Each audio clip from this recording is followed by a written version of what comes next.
All right, Big Man. Today is Tuesday. It's January 4th. Welcome to the Dog Walk presented by Barstool Sports. New Year, Chief. Happy New Year. How are you? I'm doing fine, Ed. How you doing? Good. Technically, yesterday was the first show of the new year, but this is the first one we're recording in 2022. So, Yep. you know. You're back. You're dressed down. You look great out there. Oh, yeah. Yeah. At a, Yeah. at a tuxedo. Yeah. Um, it was quite the New York trip. How are you? How were things out here? Things are fine. I have no complaints. So No? no, I'm ready to get back into a routine like that. I get a little flustered when I'm like, you wake up, you're like, what day is it? And Yeah. that always happens over Christmas. So I don't know if I'm quite ready to be back at the office, but I'm ready to like have something to do during the day. It's like the ultimate. It's like all you ever want is to do nothing for at least me. I could be Yeah. speaking for myself, but then once you're in it, after like 2 days, you're like, well, all right, I'm bored. But You now, know? yeah, like what now? Like I would love to retire if that meant like being in the Rocky Mountains and like having that ranch and the skiing and then all that stuff that we always talk about. But like when I'm just in my apartment and I've got nothing to do, that like I was blogging on New Year's Day and New Year's Eve because I was just bored. I was doing it out of boredom. So I'm ready to like put some stuff out there for the people that people will actually enjoy. Yeah, and you know what? The retired people, it is a certain level of I don't know. I don't want to say it's skill, but it is like a certain achievement if you're able to find something Yeah. where you're just doing enough to not be I, bored. You know what I mean? I think that those like not actual Shark Tank, not the show Shark Tank, but people who like I knew a guy like this who in my previous life where he made like a ton of money, like billions, right? He was a billionaire. And he sold his business and then he started like a couple other ones, like one was in healthcare, but he sold his business for like $3 billion or something like that. And now, he comes in the office when he wants, and when there's like a big important meeting, he comes into the boardroom, which he designed. It's this beautiful, huge table, and he sits there and eats candies, and then says something at the end based upon what he's heard. But he's not like arguing with people. He's not selling anything. He's just like, I'm not giving you my money, or I am, and good luck. And that to me, like that's like the perfect amount of like stimulation and but not really having it like to work. Like this guy has a ranch down in Texas. It borders with George W. Bush's ranch down in like Walker, Texas. If you remember that from when we were a kid, like he would be out there Yeah, like stuffing. Jesus. Yeah, so he goes down there, like he's there 3 months a year. He's in Chicago area 3 months a year. I think maybe like he's got a place in Florida and a place in Palm Springs, California, and he just kind of rotates around like 3 weeks here, 3 weeks there. And he goes down. He's got this big ranch in Texas, and he goes to the ranch manager like, "What am I doing today?" And he goes, "Hey, we're cutting down pecan trees." Okay, and that's his life, and it sounds awesome. That is great. And Yeah, it's, probably, I mean, talking about this in our 30s probably doesn't make much sense. We probably could have I wasted. don't have $3 billion. If Yeah, I did, maybe it would make sense. But for now, I just have to keep working. yeah. But also, I mean, on that note, hey, if you want to be having your finances in check, if you want to retire someday, Upstart is a good way to kind of get you on the right financial path, I would say. That was a very pro transition. Didn't see it coming, but yeah, I love Upstart, and this is time for New Year's resolutions. Get your credit in check. Call Upstart; they can help you with that. And yeah, it'll really set you on the right path for 2022 and beyond. Yeah, it's really just a smarter way to do things. Upstart's a fast and easy way to pay off your debt with a personal loan. That's all done online. So whether it's paying off your credit cards, consolidating high interest debt, or funding personal expenses, over 1 million people have used Upstart to get one fixed monthly payment with a clear payoff date. Rather than looking at a credit score alone, Upstart considers other factors like your income, current employment, and credit history to find you a smarter rate for your loan. You can check your rate without impacting your credit score in minutes for loans between $1,000 to $50,000. And you could even receive the funds as fast as one business day after accepting your loan. So find out how Upstart can lower your monthly payments today when you go to upstart.com/Eddie. That's upstart.com/Eddie, EDDIE. Don't forget to use our URL to let them know that we sent you. Loan amounts, once again, will be determined based on your credit score, based on your credit, excuse me, income, and certain other information provided in your loan application.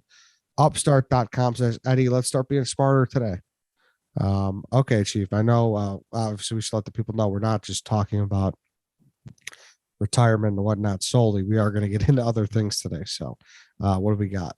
Yeah, so this we're talking about the Thwaites or Thwaites glacier. I've heard it pronounced both ways. It's this giant ice sheet down in Antarctica.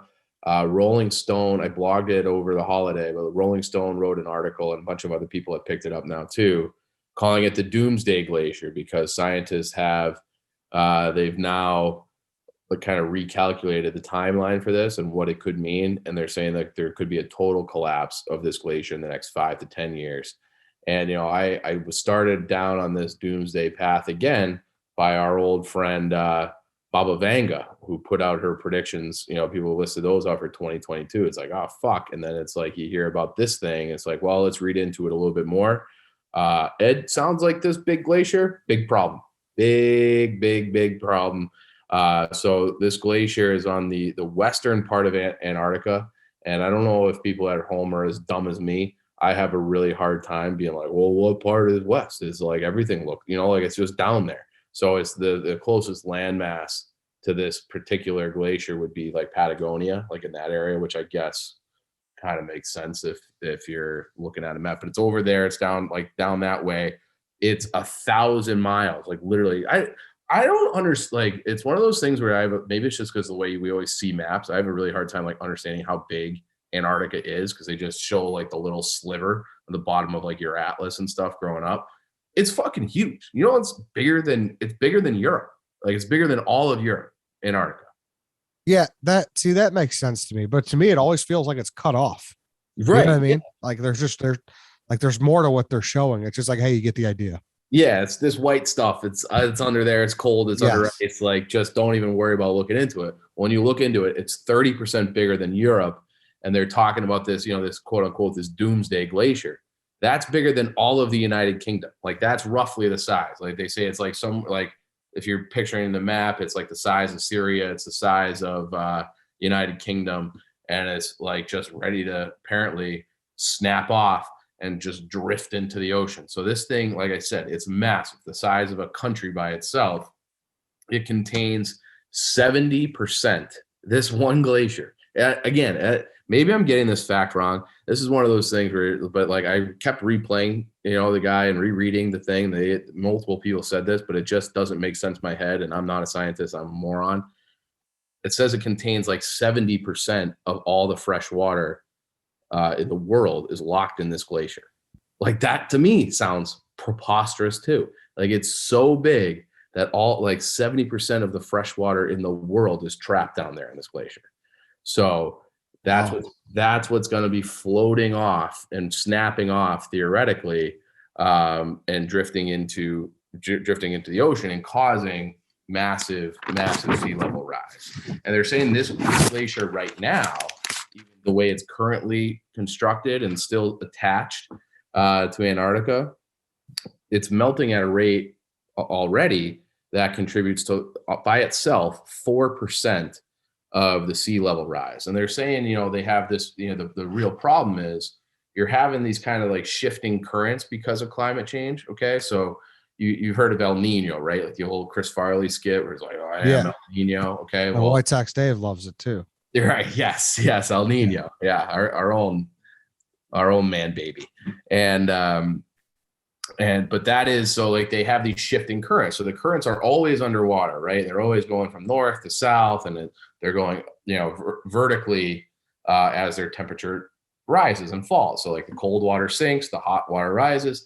There's something about like the density of salt water versus the density of fresh water. So like that, when you have this fresh water melting into the ocean, it kind of fucks up the temperature anyway. So if you have like the land, they call it the grounding point of this glacier. And that's where the ice meets like bedrock, basically meets the ground. So picture it like a beach. And then you're extending this ice shelf over the top of the surface of the water, and it goes on for like miles. Okay.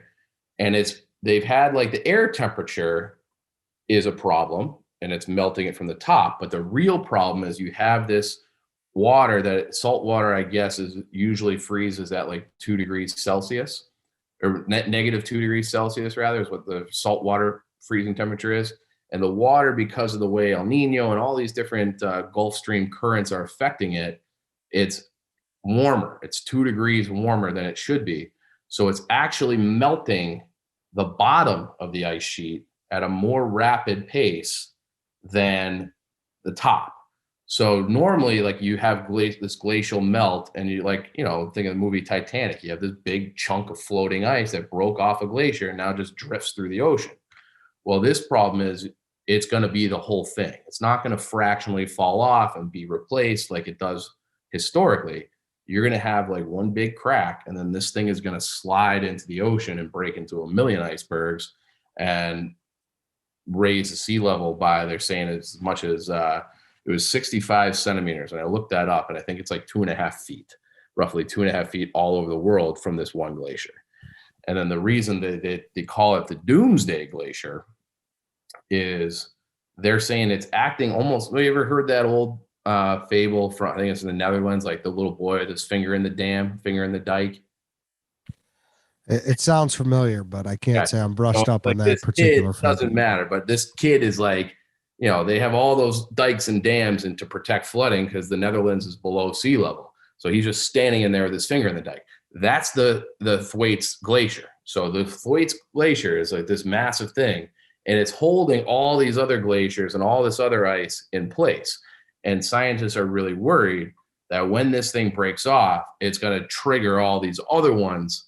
You know, there's 5 or 6 other really giant glaciers in that area that they're all going to start drifting into the ocean too. And it's just going to set off like this chain reaction of more rapid sea level rise than anybody had really anticipated even 10 years ago. So it's a problem, and that would cause massive, you know, flooding. Theoretically, they're saying as many as within 30 years, because, you know, those icebergs and all that stuff has to, you know, eventually melt away and create this massive sea level rise. But they're saying it could be 300 million homes and as many as 650 million people could be flooded. So you're talking, like, think of all the coastal regions all over the world that are right there. It's all of them, like almost all the major cities in the world, except for like Chicago, are on the water. You know, I guess Paris isn't really on the water, but Rome's on the water. You know, London's on the water. New York's on the water. LA, Miami would be in big trouble. New Orleans would be underwater. So it's like, if you have this increased level, and this is what people are always sounding the alarms about, then you better have these, you know, you better have like real world solutions, or you better come up with, you know, and that's why people are like banging the drum about these emissions, and, you know, people are saying why we need green energy and all sorts of things like that. But that's what's going on with this Thwaites Glacier, where it's going to be theoretically a monster issue if they don't find a way to, I don't know, like reverse it. But it doesn't seem like anybody's had any great ideas, which it still brings me back to my number one idea. And I can't figure out why they don't just do the sump. Why you're laughing, but like the sump pump idea, because like, I'm doing the research on this. And again, I don't know anything. Okay. I want to stress that, but they're saying like one of the big problems with this glacier is the melting of it underneath. And then it's not being sufficiently replaced by new snow and ice on top. So it's just continually like eroding away to the point that it's going to just go into the ocean and break off. Well, my whole thing was you take a sump pump down from where it's eroding away, and you pump that through a pipeline back into, put it all the way to the South Pole. Like put it 500, let's spray the water 500 miles inland and just start the process all over. Nobody seems to think that's a good idea. I think that's a great idea. And it's like, what do you mean nobody? Because nobody suggested it, or nobody's told you why it's a bad idea? What? Or because nobody told you why it's a bad idea? Some people have said it's a bad idea, but they're like, but it's random people on the internet. This is why we need to get like a real scientist on here and be like, tell me how this doesn't work. Because they're saying that like taking cold water from the bottom of the ocean and spraying it up is going to cause, you know, climate catastrophes and like different things in climate patterns, this and that. I'm like, well, it's already happening. So who the fuck cares? So let's just try let's try everything. All hands on deck, spray that shit to the top of the bottom of the South Pole and just make sure that so you're taking water out of the glacier and putting it back to the top, and you're just recycling the process, which is what happens naturally throughout eons of time. That is what happens. It doesn't happen via sump pump, but it happens during normal climatary things. And the problem is that we, depending, I don't want to like preach about what causes climate change, not here. Like climate change is happening. However it's happening, it's different than what it was 500 years ago or 1,000 years ago. So if we go back and we artificially pump that snow back on top, spot the lie, pick out the flaw. So I would love for somebody to do that. I don't know how to do that. We got to find a real climate scientist to come on here to do it, because that seems like that's a solution that makes sense. And then the holes idea, like explain the holes idea one more time. Okay. So this was like a real project. I blogged it maybe in 2019, but there's this place in the middle of nowhere in Egypt called the Katara Depression. It's this huge area that's below sea level, like way below. Like it looks like an empty Grand Canyon kind of thing. Okay. It's just empty and nobody lives there. There's nothing. Okay. And then it kind of is, I don't know exactly how many miles it is to the Mediterranean Sea, but the Mediterranean Sea, it like you could theoretically dig a canal, and there was momentum for this project, and they had this engineer on it. But like 80 years ago, like in the 50s, okay. And this guy was like, I got an idea how we could dig this canal more cost effectively. Let's nuke it. Let's just fucking nuke. We'll just nuke the ground. And everyone's like, wow, like, all right, like project over. But if we're, giving billions and billions and billions of dollars to, green energies and this and that, could we come up with some dynamite and some diggers to like just dig through and make this canal and then fill that thing up with water? And they're saying that one of the reasons they wanted to fill that up with water to begin with was that this thing is so big. So you fill it all up with this seawater that would be runoff from a rising, like you could save Venice by draining some of the Mediterranean into this Katara Depression. And then the evaporation and the rainwater that would come up naturally, because this thing is in the middle of the desert, would sweep across the Sahara and turn that into a grassland savanna. And that's another thing that they have like core sample data, and they can look at, geology in the earth and whatever, that every 40,000 years, for whatever reason, the Sahara flips into a grassland. So this is like the desert in North Africa that's bigger than the United States. 40,000 years ago, it would look like Middle America, where you just have grasses and prairie or a savanna like they have down in Kenya and shit, and all these animals running all over the place, lush grasslands, rivers, trees, all that shit. And they had that, and that just happens. They say they've charted it every 40,000 years. So if you can maybe speed that up by creating this waterway, this water area in Egypt, and then what do you create? New places for people to live if you're having people theoretically displaced, all sorts of arable farmland, and then you create the number one thing. And that's, remember we had the guys on from doing the woolly mammoth guys, and they're like, this is about climate change, and like we need to knock down these trees and create grasslands. And it's because grasses are so much better than trees or really anything else at taking carbon out of the atmosphere and sequestering it underground. So if you take an area the size of the savannah, or the Sahara rather, and turn that all into grasslands via this Katara Depression hole idea, then you have this massive area that didn't exist before that's going to suck all this carbon out of the atmosphere and just put it underground, which has always been the template for sequestering carbon and keeping the planet the way the temperature the way normalized. And we've really fucked that up in the last 100 years.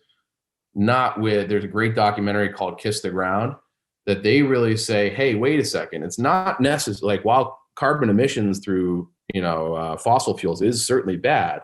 It's not nearly as bad as the way we farm, because we just till up the land and dig it up and we let carbon out that way.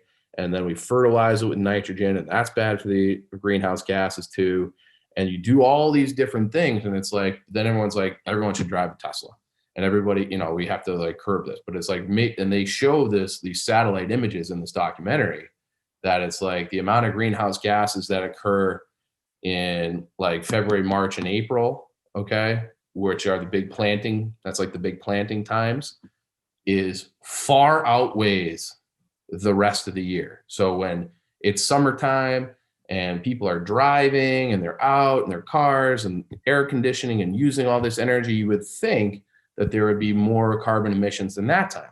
It's not.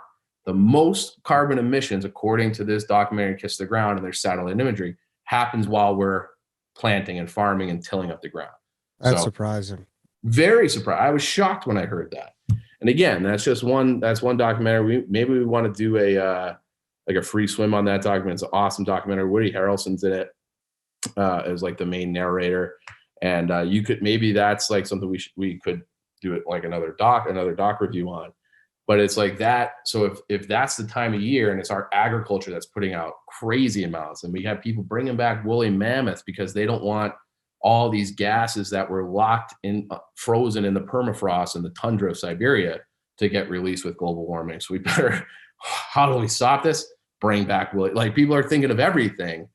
So if bringing it back woolly mammoth isn't crazy, and that was another Baba Vanga thing too, that there would be another virus released out of Siberia because of climate change. So that she said that would happen in 2022. So all these frozen things have been locked in the soil forever. They're going to just be emitted. Problem. Okay. So if the woolly mammoth isn't a bad idea, I don't see why holes in a sump pump is a bad idea. Like, let's just try everything.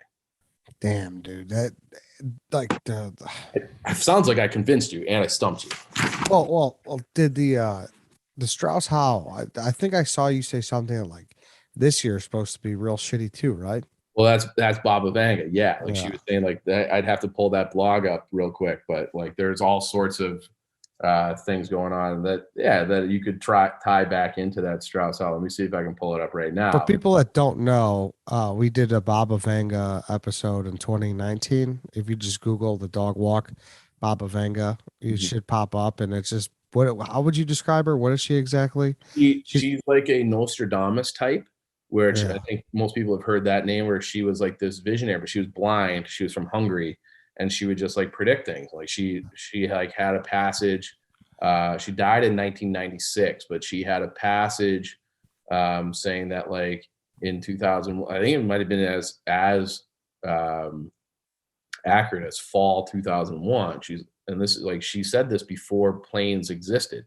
She's like, steel birds will fly and take down the United States. Like things like oddly like specific things like that. She predicted like the rise of ISIS. Like she's gotten things like shockingly and horrifyingly correct. And then so things that she's talking about for 2022, she said there's going to be a virtual reality takeover for the coming year. Shout out Zuckerberg in the metaverse. She said there's going to be another pandemic. It says this time is discovered in Siberia that is caused by a frozen virus that will be released by climate change. Like she was talking about climate change before there was even a word for it. Like she started talking about this in like the 30s, 40s, and 50s, that there's going to be climate change. People are like, what are you talking about? What do you mean climate change? Okay, but she was just like no, the Earth's going to get hot and things are going to get fucked up. And then she said another thing she predicted for 2022, many cities will face water shortages that will result in political consequences as alternative solutions are used. I don't know exactly what that means. She also says there's going to be an invasion of Earth by aliens with the arrival of an asteroid. So a lot of bad shit if all that stuff happens. And then, the other thing that we should reach back out to that guy, Michael Schellenberger, that we had on talking. He's done a lot of books about nuclear energy. And he says that this is like the solution, like it's a way better solution to climate change and energy than the green energies because they don't work that efficiently. And to the point that like Germany said, they were like the model country. Like Germany's the model country. We're getting off of, fossil fuels, and we're going to be all renewables. Okay. That's what Germany's plan was. And they that goes back to like 2012, 2014. They had to admit that it's just like, it's not working. So they're not going to have enough energy. So now they have this pipeline coming in from Putin. And then they're also turning back on their coal plants. They turned off 3 perfectly working nuclear plants in Germany, and they're turning back on coal plants, and they're like bulldozing forests to like set up mining operations to get at the coal in their own country, because their policies about climate change have left them so short of energy, and energy costs have gone through the roof, that they're like, okay, we have to come up with something else. Meanwhile, their neighbor, France, is like 90% or 85% powered by nuclear energy. Like they don't have any problems like with energy shortages or anything like that. So I don't know. So it's something that I don't know anything really about, but it seems like nobody has put forth like a good solution. So I'd like to talk to people smarter than you and I about about that too. So the Doomsday Glacier. There's that. And then we got Yellowstone. Then there's the fault lines. Like, where is there not a problematic place to live? Yeah, I think for real, right? I think the thing with the Yellowstone is like it's theoretically overdue, but there's no like signs that it's about to blow, other than like a lot of like if you chart it throughout history, we're overdue for it, but it's not like, oh, there's rumblings, there's increased seismic activity. There's no like clear-cut thing being like it's going to happen. Where there are scientists down at this Thwaites Glacier that like drill down through it all the way down to the bottom, and they measure how thick it is at like the grounding point and how much erosion has happened over the last 10 years, and it's significant. So like they're like charting this out, and who knows if they'll be right or wrong, but that is something that they've been able to chart out. That makes it a more pressing issue than like Yellowstone. And honestly, like there's nothing we could do at all to prevent the Yellowstone from blowing. And if it blows, we're all fucked. So it's just like, well, let's just hope that doesn't happen. But the reason the other ones are like, could we reverse some of the damage that we've done with relative to climate change in this Thwaites Glacier? Are there solutions out there? Maybe, I don't know, but no one likes to do sump pumps, so I don't know what the answer would be. Did the doc or the pod, whatever you listen to, did they seem to have any type of it was not really. So I still hate Rolling Stone magazine, and they were the first ones to put it out. So I skimmed that article, and then I'm like, I think that Rolling Stone is trash. So I'm like, I don't believe this. And then I try to read like actual like studies from scientists. It would be like a white paper. And so I started watching, and then I clicked on a few videos and just tried to like have a better understanding. But I'm certainly not an expert on any of this shit. I just did some research. But it does seem like that, like the only solution people ever offer is like, we got to stop fossil fuels and, or limit them. And it seems like that is definitely, could be part of the solution. But maybe we need other solutions outside the box too, because it's also, we're not like prepared as a society, and not even a society, like a global population, to get off of fossil fuels. Like I watched, you ever seen the movie Lion? No, I've not. Ed, you gotta watch that movie. It's Lion, Lion. Like the animal. It's about this. It's based on a true story. It's not that old of a movie. I can't remember the main actor's name, but you would recognize him from some other things. But basically, it's like this little kid who was living in this remote part of India, and he and his family, like his mom couldn't read or write, and she was a day laborer, which her job was to like carry rocks and break them, because they didn't have like the machinery to like dig out this area. And then he and his brother, and like in this time, he's like a 5-year-old, and he and his brother, they survive by like jumping on these trains and like scooping out coal and like chunks of coal. So like the train is coming from some coal mine, and they hop on the train, steal coal out of like the big train car things, scoop it up, bring it to the market, and then they're like, can we trade you this lump of coal for milk? And long story short, the kid gets, he gets lost as a 5-year-old, gets on the train, can't get off. And they bring him, he's on the train for like 2 or 3 days. And they bring him to this place, and to Calcutta, where they speak a different language, and he's 5. So he like survives on the streets for a while by himself, and he goes to an orphanage and ends up being adopted by a family in Australia. And then that's just like the first 25% of the movie. It's a wild movie that people should watch. But the point is, there's all these developing nations all over the world. They need access to coal, wood, all these dirty, fossil fuels to like be able to survive and grow. So it's like, if you care about people, you can't be like, hey kid, sorry, no milk for you today, because that coal might melt that glacier. And in 100 years or 1,000 years, we're all going to be fucked. So you got to starve today now. Like you can't tell that to somebody. So you got to find other solutions that everybody around the world can get on board with. And just eliminating fossil fuels totally just doesn't seem possible to me, because of people in that, that are living in these destitute places that need it to live. So, yeah, I mean, it goes back to, I always think of Seaspiracy now, man. I really do. I know. That. I mean, you never know really which way to believe or which way to lean, but there was a lot of interesting stuff in that. Yeah, I don't know, but it's like I quote this all the time, and I just love the quote. And it was from I think it was the 30 for 30, like the 2 Bills, which was Belichick and Parcells.